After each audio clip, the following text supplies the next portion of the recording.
The Messiah, son of David, the Messiah, son of David, is a fundamental basis of Scripture, of the Bible, of the Old Testament, of the Torah.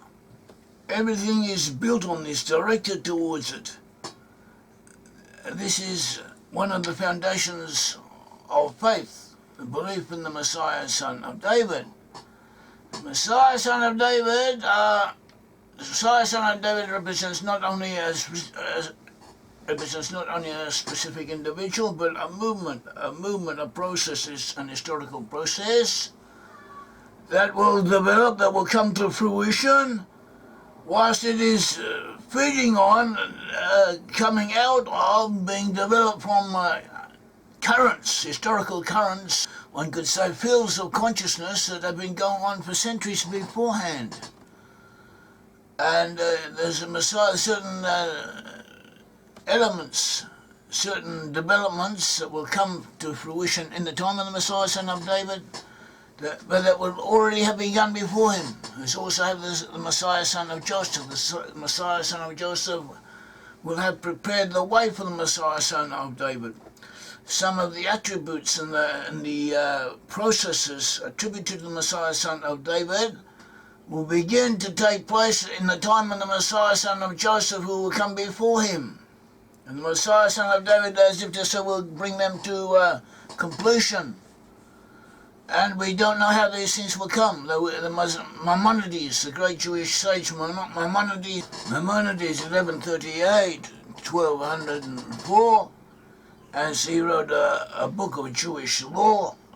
Actually, it's more like an encyclopedia of Jewish law. He's also wrote books, important books on philosophy and articles of faith and so on.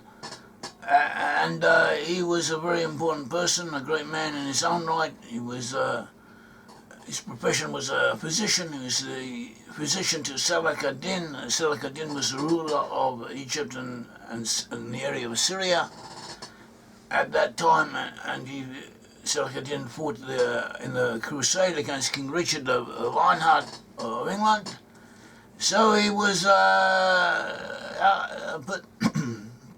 and also the Maimonides wrote books on medicine that are still referred to today, that have historical importance, scientific importance.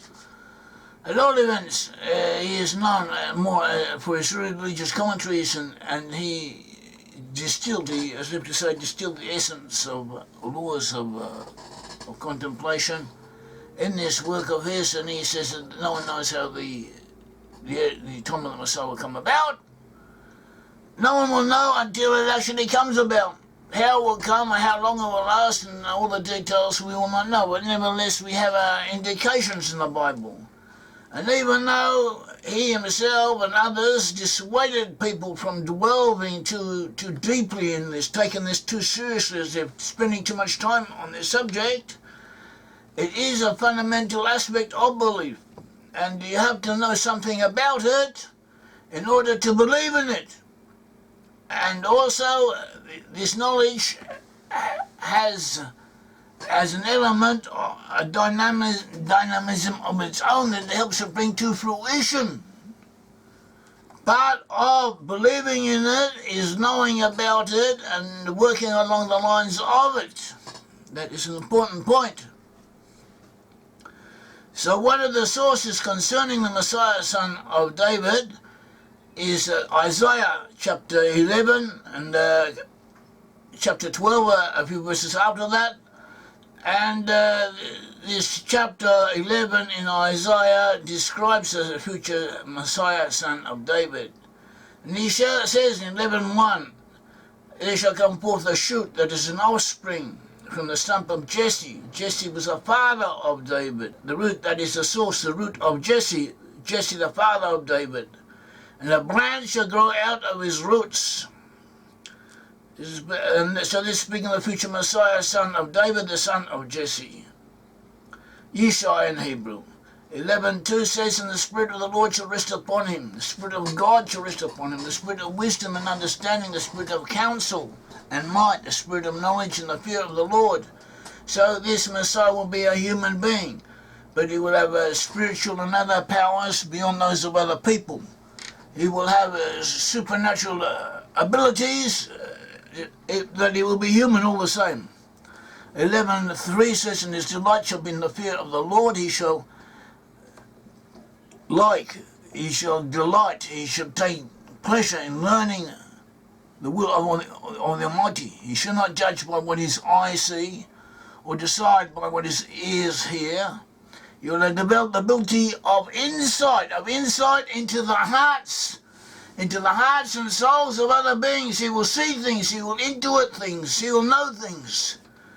And it also says in verse 4, he will, with righteousness he shall judge the poor, decide with equity for the meek of the earth. He shall help poor people, he shall help the downtrodden, he shall help those who have not have a voice. And he shall smite the earth with the rod of his mouth, with the breath of his lips he shall slay the wicked. He shall do away with the evil people. His righteousness shall be the girdle of his waist, and his faithfulness the girdle of his loins. He shall do things righteously as they should be done. And he shall be faithful and uphold the truth. And then he goes on and says, 11:6, the wolf shall dwell with the lamb, and the leopard shall lie down with the kid, that is the kid goat. And the calf and the lion and the fatling, that is the fatling, the cow that has been fattened up to eat. And a little child shall lead them. So some take this literally, the people's nature will change, but others see it as a metaphor, an allegory, a simile, that just in general things will be better, that there will be peace on earth, no more war, no more oppression, no more violence. There will be order, and this is not so far-fetched as we may think, because basically most people want to do, or would want to do would want to see righteousness upheld, but things delay them, things push them about, their own evil impulses and their own exigencies of existence overcome them. And one thing leads to another. But when someone begins to turn the whole process backwards, reverse it, it could suddenly change. At all events, this is what is prophesied concerning the Messiah. And he says, 11:7, the cow and the bear shall feed, the young shall lie down together, and the lion shall eat straw like the ox. As we said, this may or may not be a simile, an allegory. In actuality, lions may continue to be carnivorous as they are at present, or they shall not. We shall wait and see. And it says, the suckling child shall play over the hole of the asp, and the weaned child shall put his hands on the adder's den. Who knows? Perhaps nature will change. Perhaps things will change. Perhaps one thing, things will lead to another. At all events, it's enough that for the present we know that this is what is prophesied. And however it turns out, will it be what the intention was? 11:9, it says, they shall not hurt or destroy in all my holy mountain, for the earth shall be full of the knowledge of the Lord as the waters cover the sea. The knowledge of the Lord, the waters shall be full. The earth shall be full of the knowledge of the Lord as the waters cover the earth. Knowledge of God, knowledge of truth, knowledge of the right thing, knowledge of who the 10 tribes are, of who the Israelites are, of who Judah should be, how Judah should behave, how the Israelites should behave. All this helps bring forward the time of the Messiah. This is an aspect of the time of the Messiah. And developing this, going in this direction, is working for the Messiah, bringing it on, helping it come. 11:10, in that day the root of Jesse shall stand as an ensign to the people, set as a standard, an emblem. Him shall the nations seek, and his dwellings shall be glorious. People shall come seek after the Messiah. Messiah will exist. He will be where he will be, in Jerusalem, the rebuilt Jerusalem, and people will come to him, hear of him, and they will see that it works. His message is working. That's the whole thing. We see the message is working, and they come to it, and one thing leads to another. And it says 11:11, that day the Lord will extend his hand yet a second time to recover the remnant which is left of his people from Assyria, from Egypt, from Patras, from Ethiopia, from Elam, from Shinar, from Hamath, and from the coastlands of the sea. And this, as we learn in the following verse, this is referring to both the Jews who were scattered all over the earth and the 10 tribes who were in specific places. So he says they will come from Assyria. Assyria could be the present-day area of Syria, where Assyria once was. Assyria and Iraq is where ancient Assyria was. There are those who say that the Germans, or a portion of the Germans, descend from Assyria. There's even one of the names of the Arabs gave to Assyria, gave to Nineveh. The ruins of Nineveh was Germanica, reflecting the concept that the Germans somehow were connected to that area. And at all events, this belief exists, and there's something to it. Also, they will come from Egypt. The word for Egypt in Hebrew is Mitzrayim. So Mitzrayim can mean Egypt. It can mean Egypt, and it can also mean an area in Caucasus Mountains, or close to the borders of the region of the Caucasus Mountains in northern Iraq, from which extended into Russia, and it could also be applied to modern-day Russia. These are possibilities. From Patros is a place in Egypt. There's also another place on the Turkish border. From Ethiopia is Ethiopia. There were Jews that came from Ethiopia. The word translated as Ethiopia, however, is Kush. Kush can also apply to the area of India, Pakistan, Afghanistan. All that area was Kush in the biblical terminology, and also it was also applied to areas in Central Asia. And the Angles and Saxons at one stage were in Central Asia before they migrated to the west and entered the British Isles. So it says from Shinar. Shinar too is an area often applied to Babylon. Also could be a place known as the Pontus, northern Turkey, or in other regions. Hamath, the same applies to that. It's an area on the borders of Syria, and it could also apply to other regions. And from the coastlands of the sea, Eayam, the Isles of the Sea is a more correct translation. The Isles of the Sea. The Isles of the Sea is a term applied to the British Isles in the Bible, and also in rabbinical terminology, Isles of the Sea. And this verse 11:11 is referring to the exiles of Judah and Israel. There will be descendants of Israelites and of people from Judah scattered all over the earth, and they shall return. And some of the places may refer to areas where the exiles had gone in the times of Isaiah, but there they were destined to go on to other places. So that actually may be applying to them in the other places that they continued on to. And we do research on this matter. We research this matter. We have indications, strong indications that are worth considering.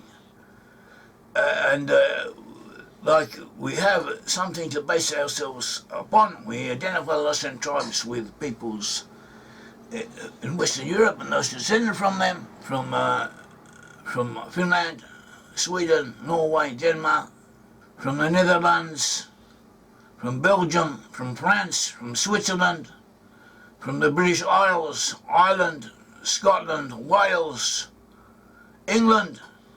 All those areas were peopled by the lost in tribes, and from those areas came a good portion of the settlers of the USA. Also there were Israelites, descendants of Israelites in other portions of Europe, including those in Germany and Italy and so on, and many of them migrated to the USA. Probably the majority of Israelites moved from Europe into the USA at the time of the Great Migrations. That is, apart from those who were in countries, specific countries that are specifically identified with lost in tribes, who dominated areas that may be identified with Israelites, as Israelites, was to have rabbinical sources that in the end times The area of Israel will extend to Western Europe, will extend to the British Isles, and will extend to Northern America. And that will be part of the land of Israel. And these sources, they became available to us only recently, and we have published them, and we continue to do so. And the next verse, Isaiah 11:12, goes on, but here he speaks of the 10 tribes and Judah as separate entities. In the previous verse he spoke of all the Israelites, both from the 10 tribes and from Judah, who were scattered in all these different places and who will come back, will be brought home. And people, the Israelites, the Hebrews, will return. And then the next verse he speaks of Judah and the 10 tribes as different entities who will come together and be brought back. He says, 11:12, he will raise an ensign, that is an emblem for the nations and for the peoples, and will assemble the outcasts of Israel and gather the dispersed of Judah from the four corners of the earth. So the rabbinical explanation of this outcast of Israel, the lost 10 tribes were cast out of the land, but they stayed together. That is cast out of the land, but they stayed together in different groups, but not concrete groups. And they moved as groups, even though they lost consciousness, awareness of their ancestry, as happens to other people, as happens to all other ancient peoples. Somehow or other, physically, they remained together and they moved as concrete entities to the areas they are now to be found in. Whereas the Jews were scattered all over the place, and they called the dispersed of Judah, as distinct from the outcasts of Israel. And they will disperse of Judah went all over the place, all over the world, and they will be brought back from the four corners of the earth. And so will the outcasts of Israel be brought back from places they were ended up in, and they shall come back. And 11:13 continues, the jealousy of Ephraim shall depart, and those who harass Judah shall be cut off. Ephraim shall not be jealous of Judah, and Judah shall not harass Ephraim. So this is a question of the correct interpretation and correct translation of this the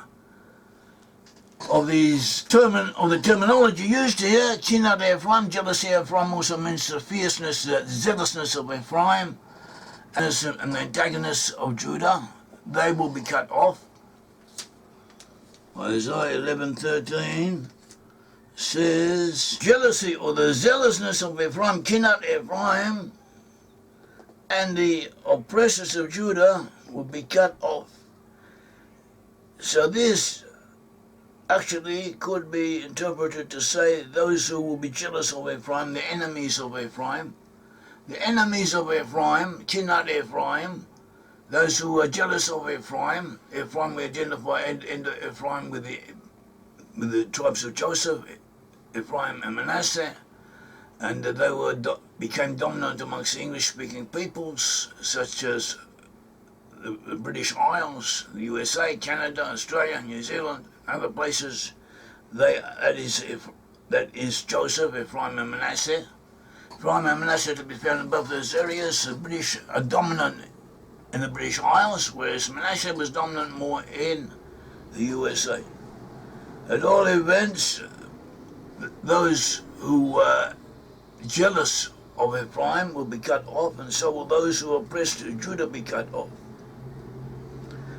And Ephraim, then he goes on, Ephraim lo yikaneh Judah. Apparently Ephraim, for some reason, was also jealous of Judah, or zealous against Judah. And Judah lo yatzor et Ephraim, and Judah on his part, here and there, also caused troubles for Ephraim. So what this means and how it actually is, we don't really know. But we could say that amongst the lost 10 tribes are also those who are anti-Semitic, anti-Jewish. And even though the Jews are good citizens and they contribute a lot to whatever country they are found in, and they are, per head of population, they're probably better citizens and better higher quality contributors than anyone else. They do cause trouble here and there. The Jews have a Messianic complex. They want to reform the world because the Messiah will come from them. Messiah, son of David, will come from Judah. He will be a Jew. And the Jews have a Messianic complex, and they want to reform the world, to do things, make people better, to establish justice in the gate, and do whatever has to be done. And sometimes this is misplaced. They cause trouble. And so this could be what it means, that Judah will no longer have this attitude, that Judah will take a more positive attitude, a more positive stance towards the Ephraim. And Ephraim will also be more appreciative of Judah. At all events, this too is part of the prophecy. This is part of the Messianic process, and by we doing what we can in this direction, we too contribute to the coming of the Messiah, to the Messianic process. So that is what there is. So quite a midrashim, that is Jewish traditions, rabbinical traditions on this. It says in the past, Jeroboam was the leader of the 10 tribes, when the 10 tribes separated from Judah. What happened? You had 12 tribes in the land of Israel. The capital was in Jerusalem, where the temple was. And first you had King Saul, and then you had King David, who made Jerusalem the capital. And then you had King Solomon, who built the temple. And then you had King Rehoboam, who became king after King Solomon. And in the time of Rehoboam, the 10 tribes separated, they seceded, they set up their own kingdom, headed by Jeroboam, son of Nebat, from the tribe of Ephraim. And a few centuries later, this northern kingdom was conquered by the Assyrians, taken into exile, and it lost consciousness of their awareness, and history lost awareness of who they were. But they remained physically, they existed, they still exist.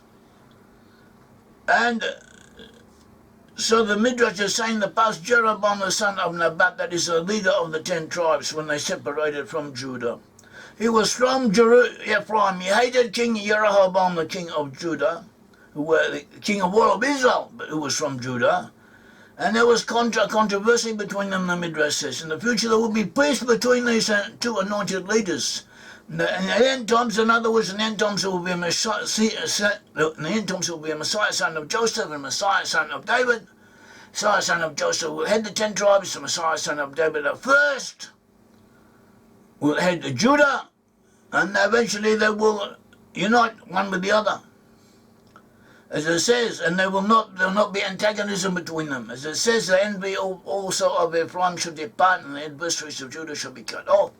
Ephraim should not envy Judah, and Judah should not vex Ephraim. Isaiah 11:13. This precious Rabbati and Midrash, and also the other Midrashim saying with a similar message along the same lines. So this is what we have. Also 11:14 says, they shall swoop down upon the shoulder of the Philistines in the west, and together they shall plunder the people of the east. They shall put forth their hand against Edom and Moab, and the Ammonites shall obey them. So who these peoples are, we don't really know. The Philistines spoken of here appear to be the Palestinians, because they have the same name. The name Palestinia is derived from the word for Brit-Am, for Philistines. So the Bible may simply be using the same terminology that will be known about in the time in question. And where it says they shall swoop down upon the shoulder of the Philistines in the west, and can also be interpreted from the Hebrew original, Bi'afu Bakata Plishtim, the Yama, that they will fly the Philistines away westward. In other words, the Philistines will be transported. The Palestinians will be taken, put on aeroplanes and flown somewhere to the west, perhaps to South America, who knows. And they will be resettled elsewhere, according to this, according to other sources. They shall also plunder the people of the east, perhaps the Chinese, perhaps the Japanese, it could apply to anyone. And they shall also attack Edom and Moab. Edom is generally understood to mean the people of Germany or Austria or Central Europe, of Europe in general who oppress the Jews. Moab too is a related element amongst them, and so too the Ammonites, also prominent amongst them. So too are the Japanese and part of the Chinese.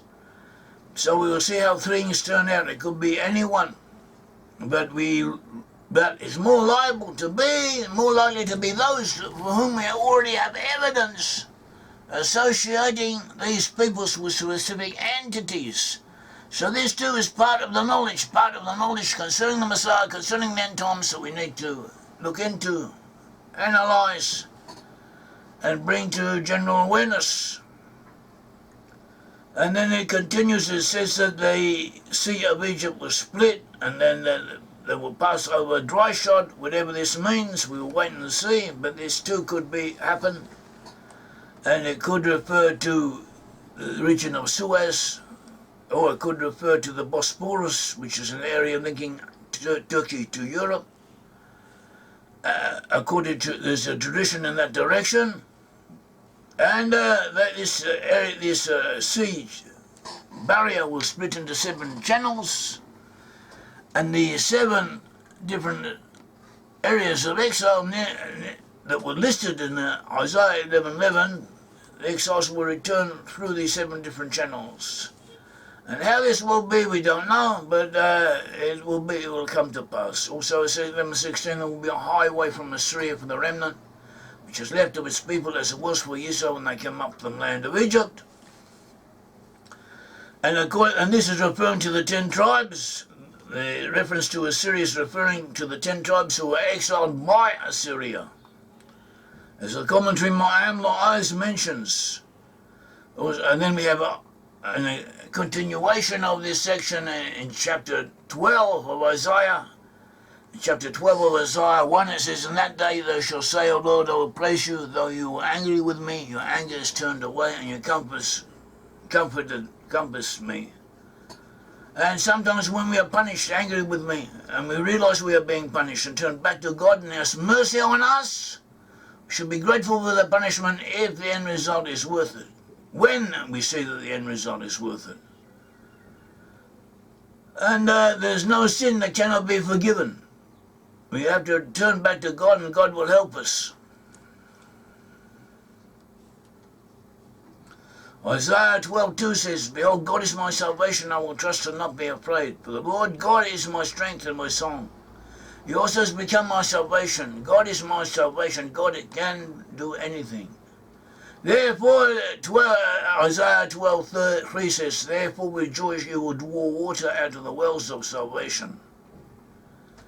And in that day, 12:4, you will praise the Lord, I'll call upon his name, declare his doings among the people, make mention that his name is exalted.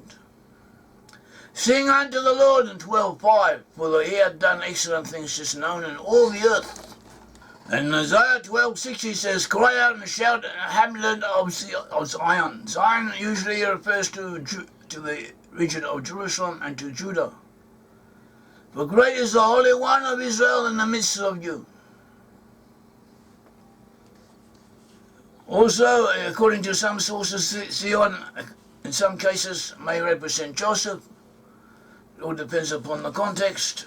So that is a message that Isaiah has given to us. Children of God will be amongst us. We have to reach him and listen to him. And when we do, act in ways and according to how he will act, and according to events that he will bring about, according to changes that he will bring to pass. When we work in that same way, we help him come forward. We help bring that age forward. And when we learn about this too is a help. This is part of the message. This is part of the work that we can do in our times and that we should be doing. Thank you, may the Lord God of Israel bless you.